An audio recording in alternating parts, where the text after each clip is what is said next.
Hello, welcome to Toffee TV. It is the final word. Everton 2, Brighton Hove Albion 0.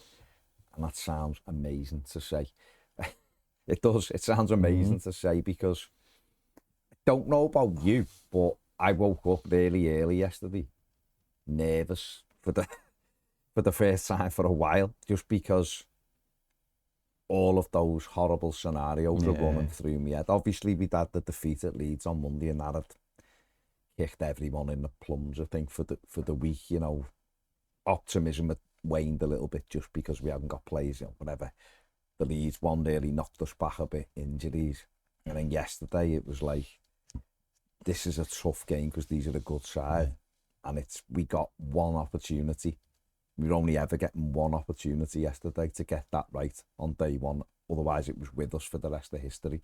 So I was a little bit nervous yesterday, but you know, we got it right by hook or by crook, and won the game. And that was all that mattered. No, I wasn't worried one tiny bit. Good. It never came into my head. I must admit, it never really came into my head. I think it was just because of the day itself. I never really thought that far ahead, which is weird. But no, I wasn't that concerned. Lucky you. No, I just wasn't. I think I was just so preoccupied with it being the first game down there, and maybe, I don't know, that it was more just the occasion I was looking forward to. Maybe I just didn't let those things into my head, which is a new one for me when it comes to Everton. But no, I was. It wasn't like a confidence thing either about winning the game. I don't even know I ever thought that much about the game. I think I was just so focused on just like getting there and getting down to the stadium and what I was going to do or whatever. I don't know.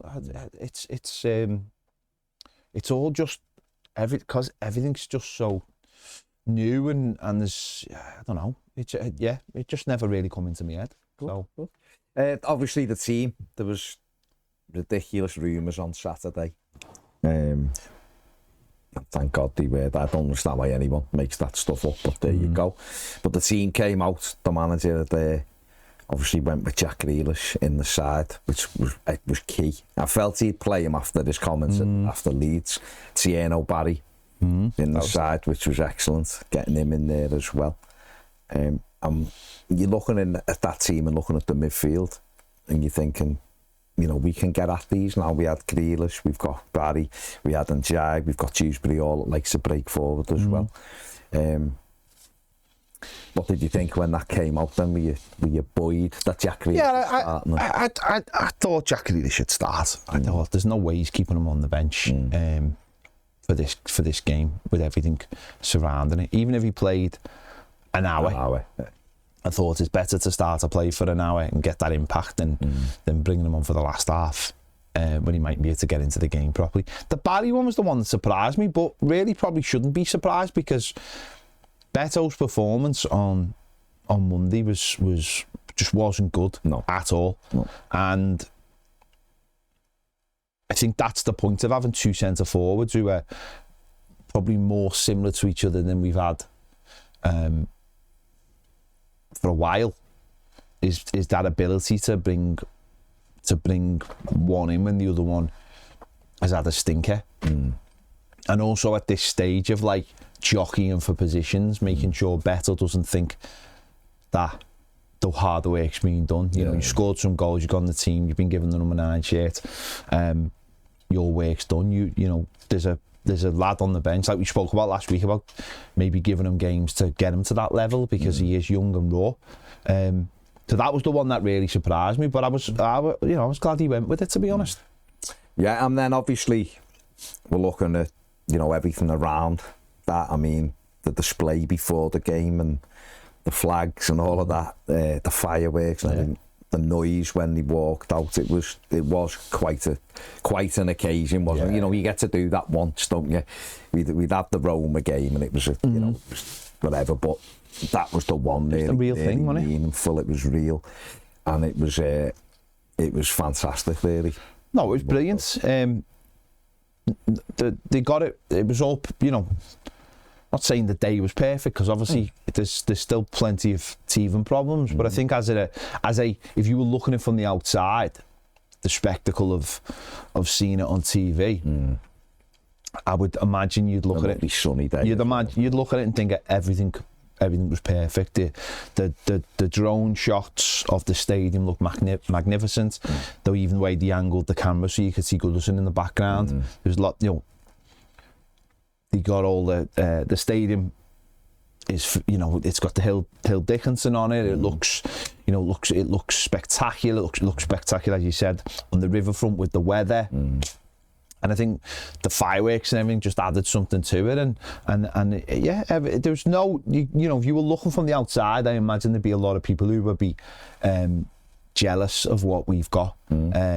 We can all have our own little grumbles about certain things that, I imagine will all be sorted out. But if you were looking at it from the outside, you'd go, wow, look at that stadium. And then the noise, it was...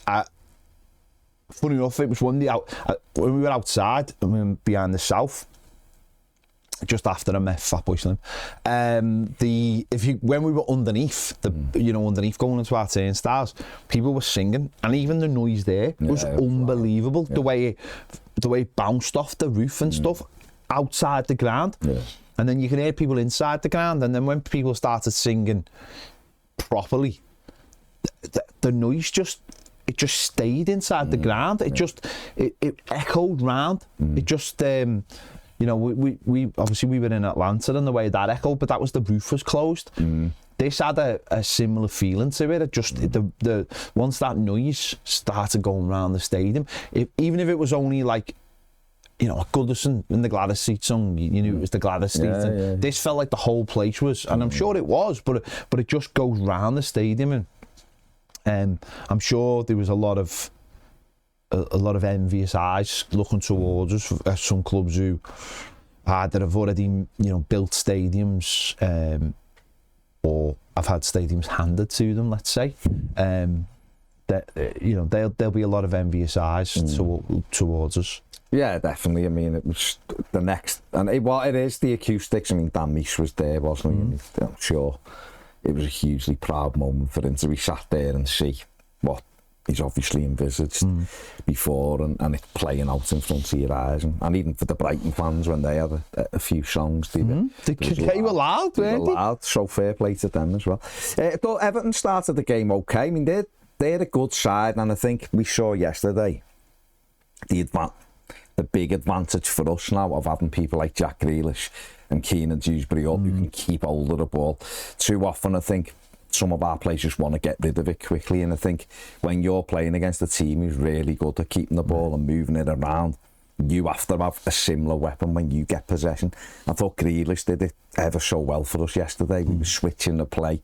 His first touch is fantastic. I mean, there was a couple when we went long, too many one-headers. I'm thinking that's probably not something he wants to get used to. Most Everton thing going coming from Man City, but he was prepared to roll his sleeves up and do the work as well. I thought Everton did quite well, in terms of knocking it round. They are really well coached. They're just even the different managers they've had, they just still have gone doing the same kind of thing. I thought Minter was a real threat for them. Even though I thought James Garner had a good game, Minter was a real threat. Matoma on the other side is always a threat. O'Brien done okay against them as well, but thought we popped it round quite well when we got it. It was just decision making again for me early on in that final third that we'd get up to it and then slow the game down maybe just a little bit too much. But I thought we started okay. No, we started well. I think we started within the in the occasion, playing into the occasion. Sorry, they're trying to look, all eyes on us, trying to get it down, trying to play football. It's uncomfortable for some players, I think, at times. But I think we were trying to get it into Jack Grealish as much as possible. But we had the threat on the other side of Njai as well, and with Dewsbury Hall through the middle, you've got someone who can link it all together. So I thought we did start really well. We had a good run by Njai, then we skipped past a few and just couldn't get any power.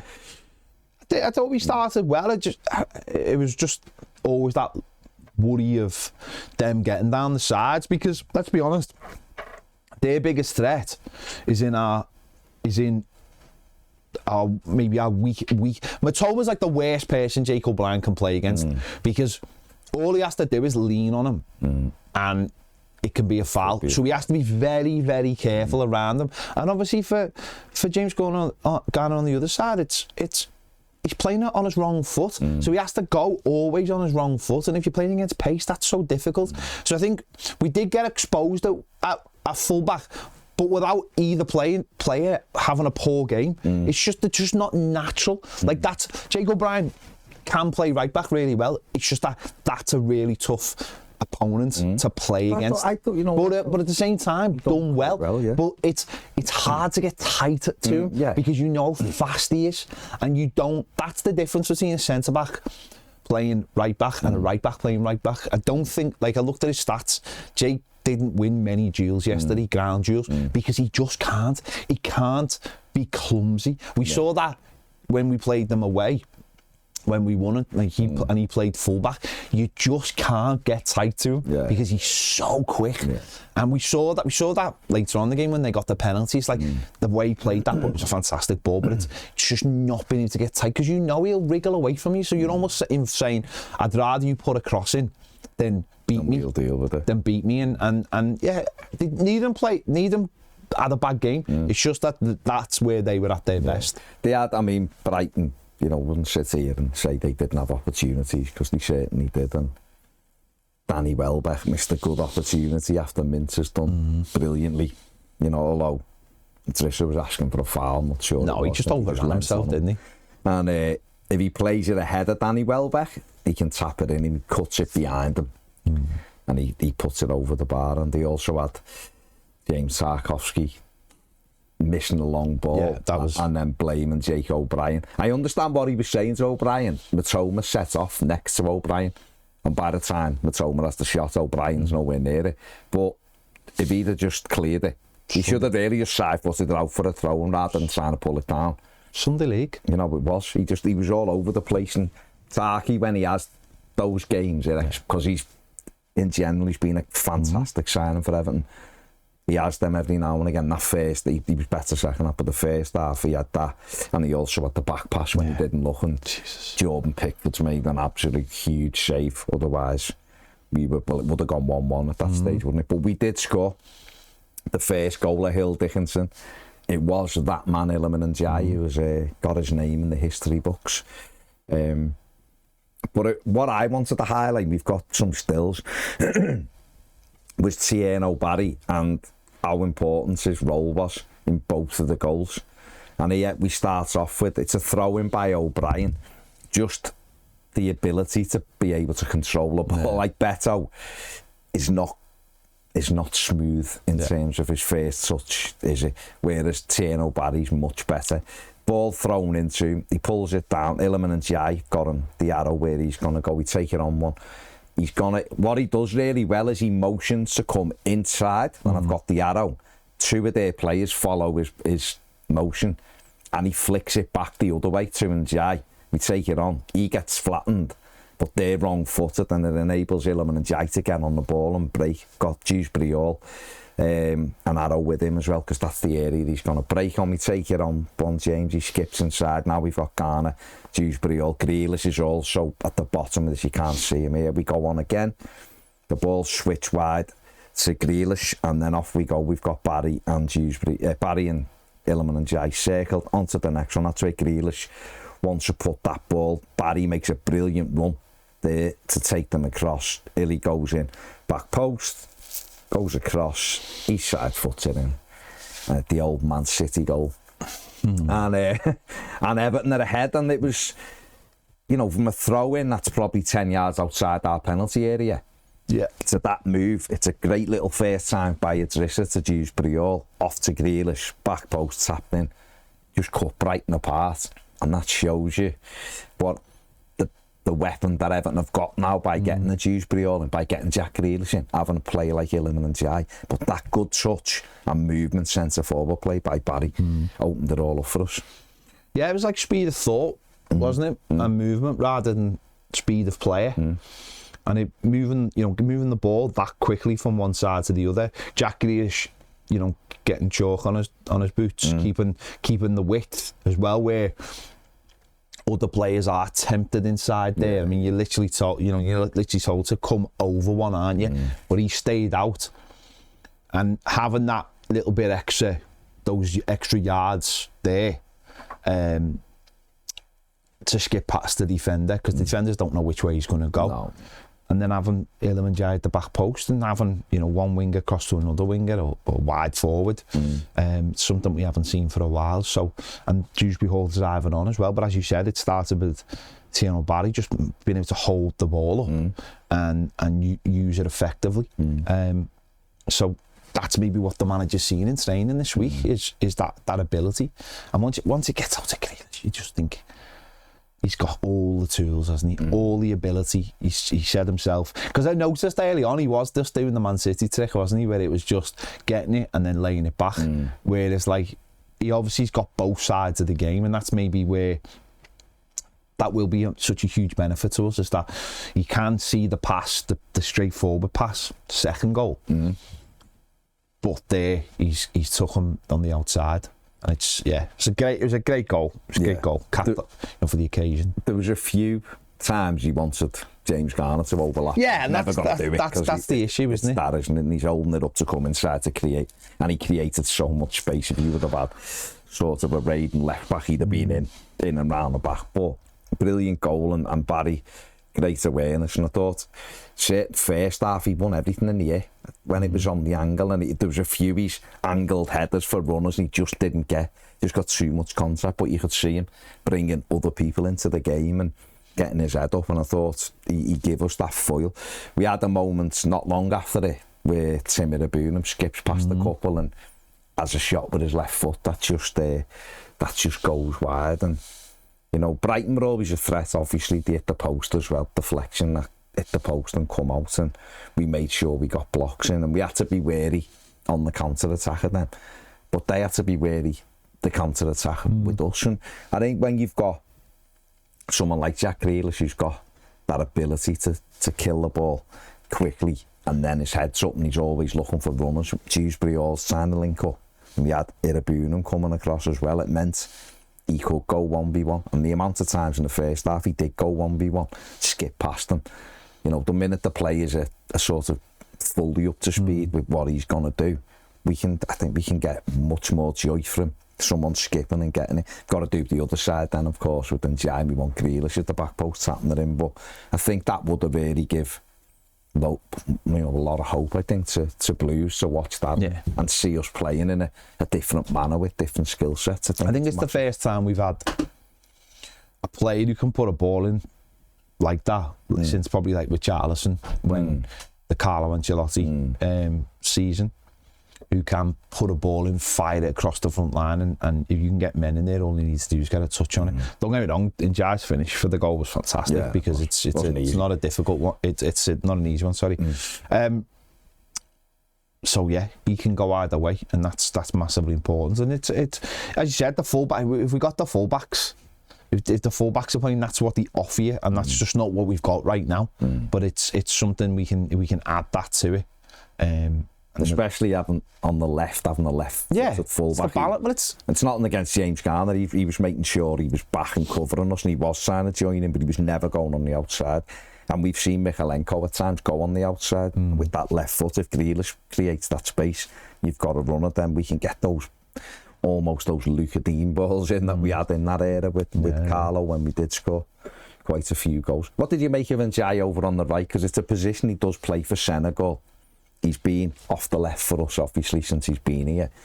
But even in that goal, he skips past 3 or 4 players and lays it into Garner, who goes first time to Dewsbury Hall. And his dribbling ability is fantastic, isn't it? Close dribbling ability. Again, he's never gonna hug the touchline, is he? No. He's never gonna put crosses in. So again, a fullback would add so much more to the game. But it might only be a short-term thing anyway. No, if the manager gets his way and gets the players in. But I thought certainly in the first half, I thought he'd done really well. I was a touch worried about how he came off the pitch, because there was one in the second half where he was played through on the left-hand side, and he had absolutely no pace. It was like And it was like, and then he brought him off, and he went straight down the tunnel. So I was a little bit worried that I'm hoping he hasn't pulled something. But we'll see. It was only because when he got put through, it was like he didn't have any pace. He was when he come off and he was like rubbing the back of his leg, but don't know, seemed maybe he'd felt something. Thought I don't want to push it. Could be cramp. A few of them had cramp, obviously hot day and all that. But yeah, you know, he did quite well really, didn't he? You know, went in 1-0 at half time. Come out for the second half. Can we build? Thought we did okay again. You know, Brighton obviously trying to get on that front foot, and then we go and get the insurance of the second goal, and again I've got some stills, and again Tierno Barry playing such a key role in it. James is going to put them up. This one, the ball's played up to him, and he's got the awareness to see and Jair, he's backing in, not getting into a wrestling match. He's like sort of taking it side on. He's just going to side for volley this off to Illiman and Jai. We take it on, and then he's off. It's off to Jai, and he's making the run in behind. You can see they were checking for offside here, but you can see the line there. He's miles on, and Jai will just roll it back, and then off he goes on the run. Yeah, James takes it on again, and this is I think what he's got over Beto is that he's just more comfortable with the ball. You know, picks his head up, he's facing the defender up, he's not looking to get rid of it quickly. He, you know, looks like he's going to go 1v1 with the defender, but he doesn't. James takes it on again. He sees Garner, he's just out of shot, but he rolls that ball into Idrissa, and then Idrissa goes first time again. I've got Jack Grealish circled over in the corner. He switches the play brilliantly with the first time ball.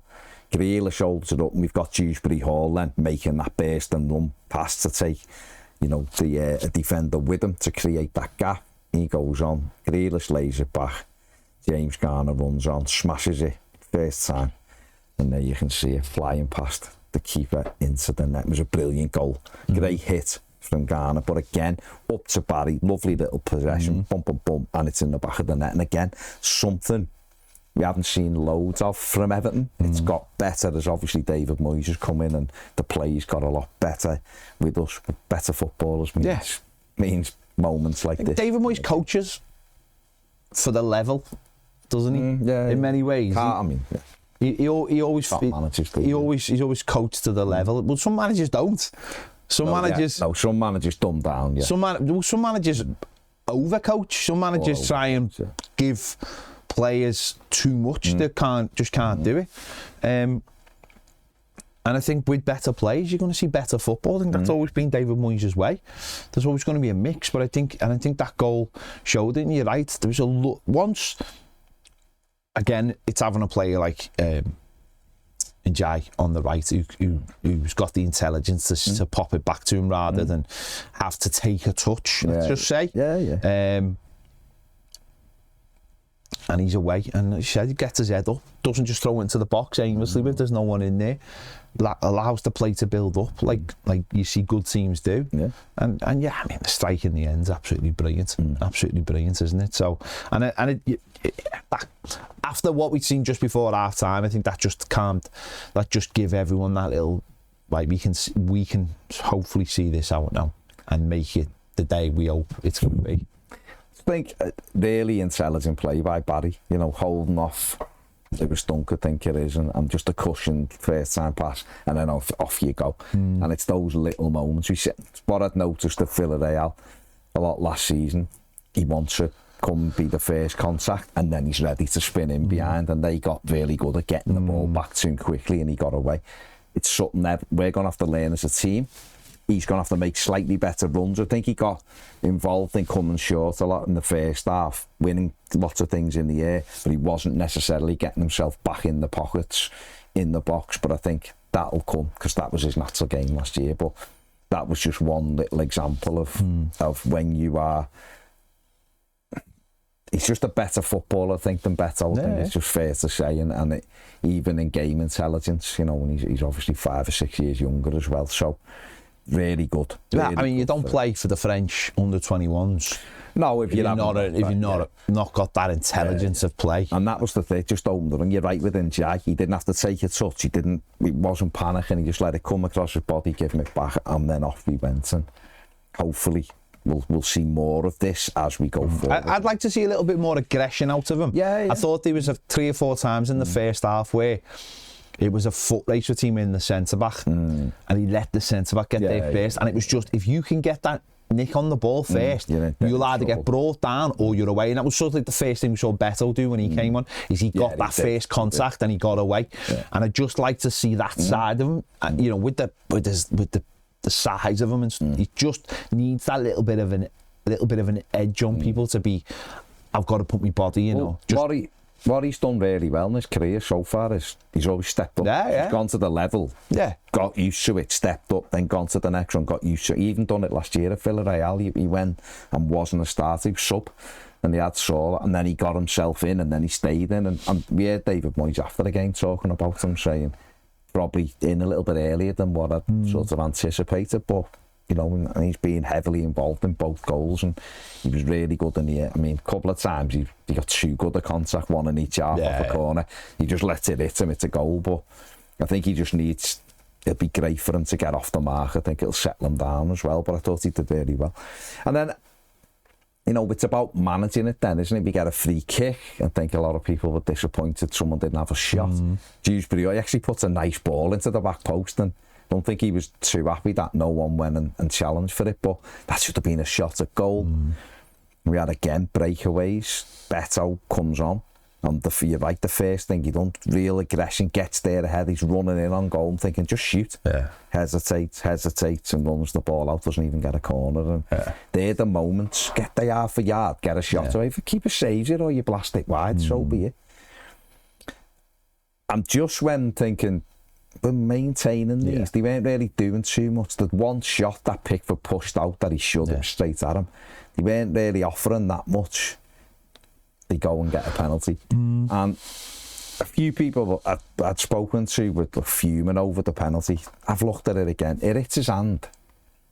His hand is here though, and he's throwing himself. Now I don't know whether they've gone and changed the rule again. I'm not sure. Right, I've said for ages, with my black and white rule for penalties, that's a penalty, hits him on the hand. But that isn't the rule. So it's not the rule. So I honestly don't know anymore. I just know that it didn't go, he didn't have to go and look at a screen and he give it. So I just thought, well, must be I thought he guessed the referee. I just thought he guessed. They all screened. I thought but I thought the ref. You've seen it again though, haven't you? I've seen it again. And it hits his hand, doesn't it? His hand's there. Yeah. He turns his back, he turns away. If he goes like that, and I just wonder whether the ref thought he seen something else. Like he thought he seen like his hand sticking, you know, like, because he's almost got the ref's, he's got his back, and it's like the referee's looking through. I don't know. It's like. But on the VAR, they will have spoke to the ref. I know, but they're not going to change it. He's hit him on the hand. They're not going to change it. They didn't change it the other night. No. They're not going to change it. So it's like he's seen something that. I don't know, maybe he said he's seen it, maybe he thinks he's seen something else, but he's seen it as his hand, but he's maybe because that's what happens when, I don't know. I thought it was about making your body shape bigger and stuff like that. I don't think he's making his body shape any bigger. Well, his hand's in his body. Yeah. So, I don't know. See how he's making his body any bigger. It does hit him on the hand. We've had 2 in a week, and, you know, it's... I guarantee we wouldn't have got either. But that's a different story. I'm not saying the favourite, but I'm just saying. What makes it worse is, and this is what's sort of annoying about both of them, is there's zero chance either of those shots go in. No. There's zero chance. If Dewsbury Hall doesn't throw himself, Pickford saves easily. And also there's a fella standing next to him who's offside. Yeah. So that's another thing that makes me laugh, is like he's literally standing offside next to Jordan Pickford when that shot comes in. And the one on Monday night, there's no way it's beaten. It was like the Matoma one that at the bar in the first half. He handballs it twice. So obviously the referee doesn't stop it, but if it goes in, it can't be given because he pulls it down with his hand and then knocks it past Tarkovsky with his hand as well when you see it close up. But yeah, listen, he give it. And you're looking at the time, and I think there was 15 minutes left or something, and you're thinking, they score now. Yeah. We're going to be in for one of them days. But obviously, The one thing I had, Matt O'Reilly took their penalty last week, slotted it, and he had the ball. Yeah. And then when he gave it to Welbeck, I was thinking, you know, Welbeck hasn't had a great day. He's handed them the ball despite scoring a penalty last week. The little change sometimes goes the way it did. Player desperate for a goal. Yeah, and you can feel it. And Pickford obviously gets right brilliantly and made a good save. It wasn't a great pen, but if he goes the right, He goes all the way. It's a great pen. the other way, you go, what a pen. He dives, makes a good save, and the noise after that was incredible. And obviously, that to me, even though it wasn't done, sort of was like, the gods could be shining on us a little bit today, because we have had them days where you see it go in and you start thinking 12 months ago Bournemouth and things like that when we were 2-up, because we hadn't got the killer third goal. And then ironically, we have a chance to get the killer third goal 2 more times after that. We had a great run down the line, ball cut back, Dwight McNeil's got can just side foot it in for a good goal, totally miskicks the ball, took his eye off it, breaks to Beto, who initially does really well to swivel, and then somehow doesn't hit the target, blazes it wide. You know, Thought out the first touch from Grealish though. Oh, the touch was First touch, pulls it out this guy and then just lays it into the pat, and McNeil should be scoring. Yeah, he'd expect himself to score. That left foot he's got, he'd expect himself to score. And then we have another one where we break away, and it's Dewsbury Hall this time, and he rolls it into Dwight, and he's got a lot of space. He takes it early and hits it well in, but it's the sideline. But if he'd have had a bit more, probably just confidence, if he'd had a little bit more confidence, he would have attacked the space. He'd have opened it up, and then he could have just used. I didn't think Beto give him if Beto had a different run there, would have made it so much easier for him. Yeah, he should have gone the other way and have opened it. Poor run, and that would have opened it up for him. I just feel like he could have attacked the space, and then you back him with that left foot inside the box to steer it in. But he hit it well, he just hit the side net, and then they didn't really, they huffed and puffed. They put Van Heck up front, didn't he, and went long. But Clyde for a couple of pens, didn't he? Oh, one of them was ridiculous. He does the lad and then throws himself on the floor, you know, and they're asking the referee for a penalty. It was embarrassing, really, but a brilliant win, because they are a good side. And I think that I said this to our mate earlier in the week, that they're a centre forwards. Yeah, you know, they haven't got Rutter's really. I know he was out. He's really good and quick. He's not a through the middle centre forward. No. They had a good striker. I think Brighton they cause a lot of teams issues.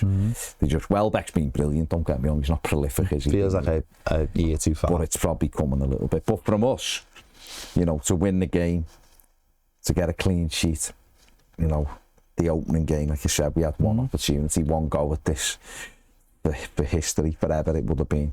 Yeah. You know, and I know a lot of people wanted us to fail yesterday, so to speak, and the lads have come out on and put in an excellent performance and won the game. Okay, on another day, it might not be in the same result, but then we wouldn't have lost at Leeds on another day, would we? When we didn't get a point the other night. So that's the way it is. And if, obviously we were all down on Tuesday when we come in here after Leeds, but are you more confident when you look at the team and you think there's no Michalenko, there's no Jared Brantwaite there, Tyler Dibbling is coming in, the manager wants another 3 after Dibbling, we obviously want, we're getting players fit and stuff, and we're piecing things together. You know, looks like Nathan Patterson's going, so therefore a right back will probably almost definitely be coming in, I would suggest. Are you feeling a lot more buoyed about what the manager can do with this squad? I'm not saying you weren't. Yeah, you didn't go overboard the other day. No, I think I thought having that game helped players, like, you know, James Garner good. Tim Abuna was really good. I said something stupid about him last week, but he had a really good. He was better yesterday. He had a really good game. I just think sometimes. No, he's not. Listen, he's got loads of brilliant attributes. He's strong. He can dribble, and he's really competitive. I just think sometimes he's got to be aware he hasn't got the time. Yeah, he's got the time. He's got the time. And he can't let people. But the manager put faith in him, and he had a decent game. Is he going to be? I don't know if he's ever going to be a Premier League starter for us. I don't know. But he had Michael Keane was great. Michael Keane was great. He was He said he was great. Taki like a nervous cat. He really didn't. Second half, he was way better. No, he was way better because he 45. probably goes in for 15 minutes and looks in the mirror and bollocks himself and is terrified of himself. Tarky, though, you see this, please don't do what you did after the back pass. It just gives me PTSD of Ashley Williams. He put his shirt. Don't do that. Just don't. Even if you just hold your hand up or punch yourself in the fire. But players, don't pull your shirt over your head. Again, it's a word that's been thrown around quite a lot in the last week is undercooked. So many teams look undercooked. No, they do, yeah. And yeah, we looked a bit more. We looked better. Like been back we looked better because of Monday night. James Garner was better at right back. As I said, Michael Keane started using his left foot more. Yesterday. Just a bit fitter, a bit more confidence in the system. Keane was good. Good. And Adisha's looking like he did his job better. Grealish is starting the game. He's had a week of training. These things take time. As you said, Branthwaite to come back. Michalenko, a right back, Tyler Diblin, hopefully over the line in the next couple of days. Arsenal's available again now, so he'll be developing all that. When did you find out he wasn't on the bench? Right now? He was available, isn't he? He got injured in the warm-up. So no, well, I knew he was on. I knew he was on the bench. I didn't. Well, I seen the team at 1:45. Yeah. At 1:45, he was on the bench. He wasn't on the bench at 2 o'clock, though, was he? No, he wasn't at 2, so obviously... I found out after the game that he wasn't even on the bench. Wait, he was on the bench in the thing, and as he rolled his ankle again. He must have in the warm-up. He'd done something in the warm-up, so Campbell, Eli Campbell was on the bench. Campbell was on the bench. I had no idea. He wasn't on the bench at 1:45. I had no idea till after the game that he wasn't on the bench. Where's the communication? What's depressing about that is he was in line to play against Mansfield, so he's... And they're the games where you get the minutes, aren't you? You just want us to clap the venti tyres and you're not telling us who's on the bench. There's a change on the bench. No one said. I honestly did have no idea till after the game that he. I just thought the Moyes not going to change anything while they're playing. He's not going to mess about with it, especially because we were forced into a couple of subs. Who all done all right, by the way. I thought Carlos Alcaraz, when he came on, did really well. McNeil did well, apart from the finishes. I thought he did well. He held the shape together and stuff. And Beto did well. And also we had to tinker with it because we had to move plays around. But communication. I don't know if anyone else is in the same boat, but within the ground, but no one said anything. Well, maybe he might be back for Wednesday. I don't know. I doubt it, but unless he's just felt something and he's just gone, we'll look at it tomorrow or whatever and see. Because we want him to be available, just so he's an option off the bench as well. And it'll be a pity if he misses the Mansfield game, because that's a big opportunity to just get some minutes there and all of that, obviously. But no, getting them players back and obviously, looking, hopefully bringing in a few we've got to get for the next week. Got to get through one more Premier League game, then we've got 2 weeks, haven't we? Obviously, get everyone to try and get a few back, some back anyway, and just push that squad out a little bit. But yeah, I mean, listen, if they can get at least the right-hand side sorted this week, and then maybe see what else is available, then it's looking a little bit more promising, isn't it? So I think David Moyes teams, you're always going to get your results. They're always going to get your results. They're going to be fine. I think play more expansive with better players, but if we can do a good bit of business as well. And also, it can't be overstated how quickly, I thought anyway, that yesterday it just felt like home. I'm saying this, it's going in there more. The more you go in, being in a few times, now you start going, you just start getting used to it. Yeah. It's our home, and obviously as the final bits of branding go up and things like that, and hopefully we see some of the teething problems which every club would have doing it, get ironed out and things like that. It'll be even more, and yesterday shows you on an unbelievably nice day what a venue it is. It'll be different when it's cold and rainy, and we'll just have to wrap up, but it's still football, fantastic place to play and watch football. But I thought, like, I honestly just felt comfortable there straight away. I've been all the test events, and we were in a couple of times last week, and lucky more than other people to be in there. But to me, it just straight away, it felt like once the first few songs got going, and it just felt like at home. It felt even like the characteristic lull that sometimes we have in the first half was there, and then you're waiting for a moment to pick you up, and it did. And then once it all got going, I thought, well, we're all back there Wednesday, aren't we, from Mansfield, so you're back in quickly in a few. I mean, someone needs to tell the manager we're back there Wednesday. We're not here for a few weeks. Well, in the Premier League, we're here Wednesday, Dave. But even that, going back in and being in the building again on Wednesday and hopefully getting another positive result, we should, obviously, but it'd be piecing the team together by the looks of it. But going in, do the business again on Wednesday, and then all eyes obviously on Molyneux next Saturday, which is a huge opportunity for Everton to go and tick off an away win early on in the season as well. But we'll have to play well.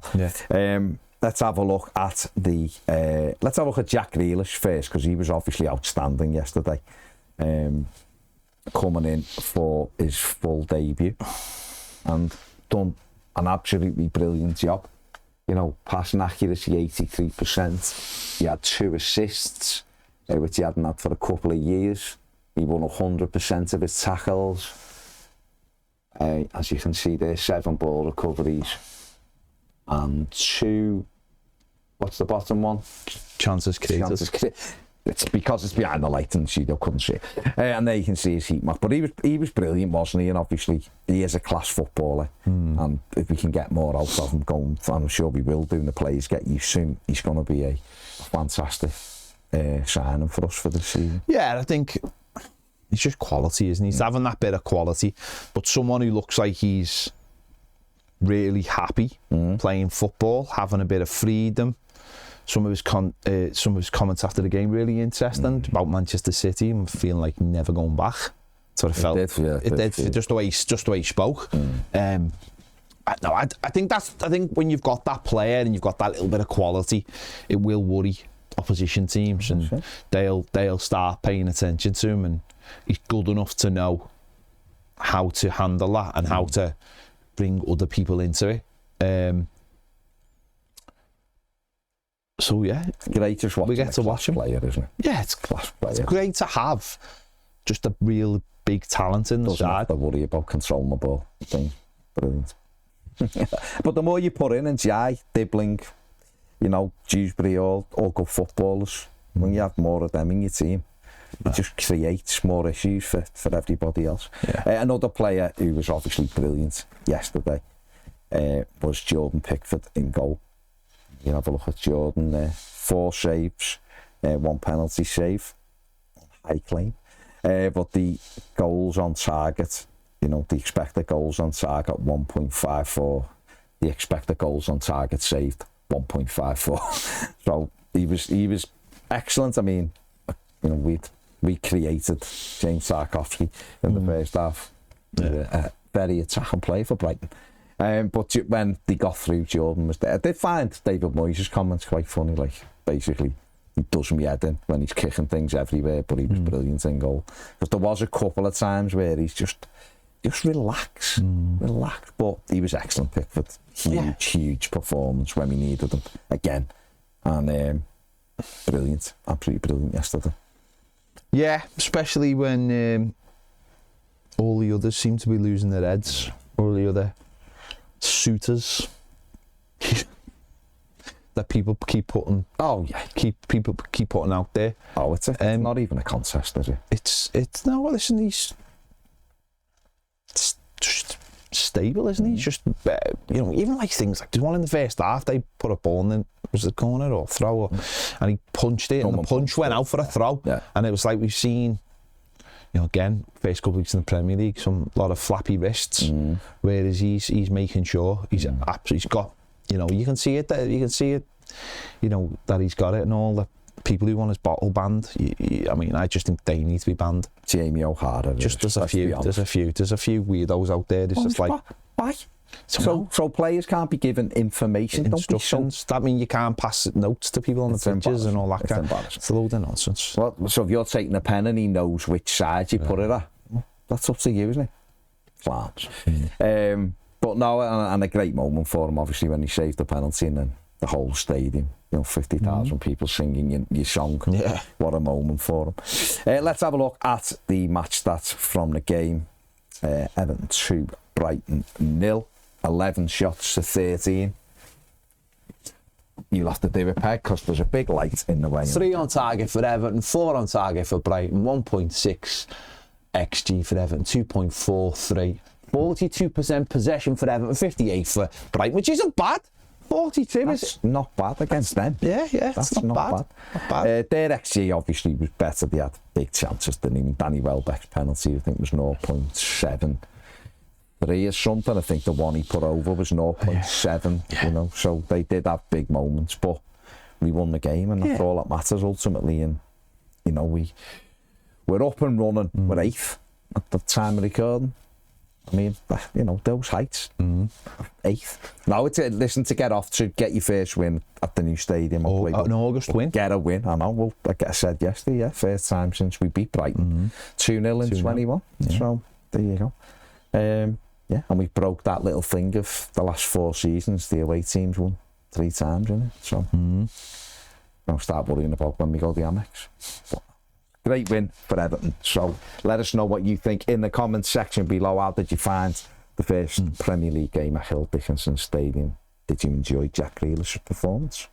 Let us know in the comments section below. Like, subscribe. We're carrying on now on Premier. So there you go. If you want to become a Premier member, links in the description. QR codes on the screen now. See you later.